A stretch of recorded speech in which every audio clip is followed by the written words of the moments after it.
I just found out today that a good friend of mine, somebody I've revered for a long time, died on July the 29th. Person that was instrumental in teaching me how to uh, pick and sweet pick and do a lot of technical things on the guitar that prior to that I was unaware of. And back then I didn't have the money for internet, but I was working at Eli's Hard Rock Cafe, and uh,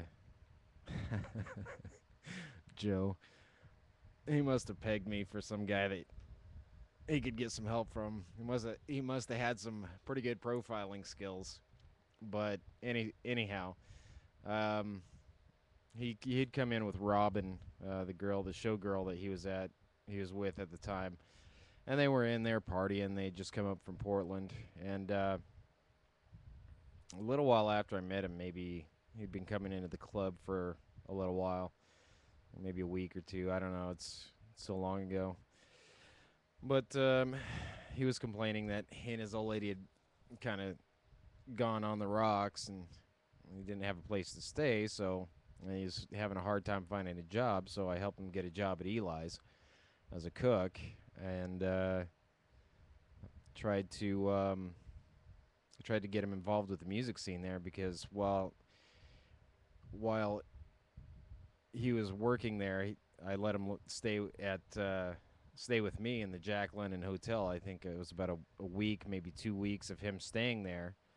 And in the meantime, he was just shredding on the guitar. In the after hours when we were hanging out and doing that. And I was always trying to get him on stage. And I don't know if I was ever successful at getting him on stage. I was able to introduce him to a lot of people, but he wound up getting involved with Dean McCauley and moving him out, and he moved out at that point. And I wound up having to cover a lot of shifts until Joe got fired. Uh, but those are good times. Joe tried to get me to play some Beethoven with him, and um, it really opened my perceptions to the technical aspects of music, and I'd always been into neoclassicism anyway. But Joe really, with his help, I was able to make some headway in the technical aspects of playing. So, Joe, lucky bastard. Well, I don't know if you're a lucky bastard, but I'd imagine you're probably up there in the ether, jamming with everyone. And it was good to get in touch with you a couple of years ago and really talk out how we could get you online. Now that I've taught myself how to do a lot of stuff with the internet, it's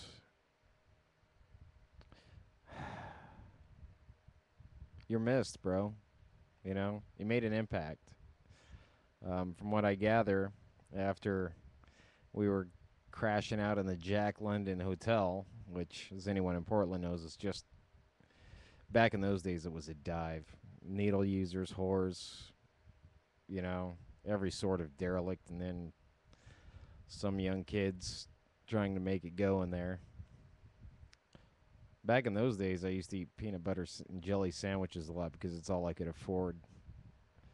Um, I don't know. It was good.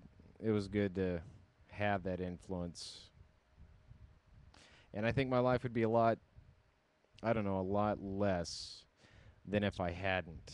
I would maybe not would not have gone on to write all the songs and to become as arguably proficient at playing leads as I have been. Of course, I'm more of a Jerry Garcia noodler than I am a Joey Lomelo jammer. Um, but I think you changed the music scene in Portland a lot after Dean helped you get into it, and it was good to see you in bands like, Rex and the Rockets. It was good to see you, really taking off into that. And then when you got into cement, that was some incredibly heavy and um, great sounding music. I always thought, you're one of the guys that should be up there in the spotlight. And I remember the conversation we had when you were in Montana, where I joked with you that you're supposed to get to stardom first and then turn into a raging alcoholic later. I don't know. It was good. I I really I enjoyed what little time that I got to hang out and talk with you, and I enjoyed plotting out your success while you're in Montana and telling you that the sky was the limit because I'd found so many ways to really get ahead online, and just enjoyed having the influence in my life and it making a substantial difference in, you know, music. You introduced me to Fred Allen Wolf, which became a substantial thing in my life. Of course, years later, I tried to talk with you about it, and your philosophy has changed to, well, I just like to have fun. And you're one of the smartest motherfuckers I've ever met, Lee, but that's not where I'm at. And Joe, you are intelligent. You could have an intelligent discussion with you. I remember the Joey Flat the Five rap from back in the day.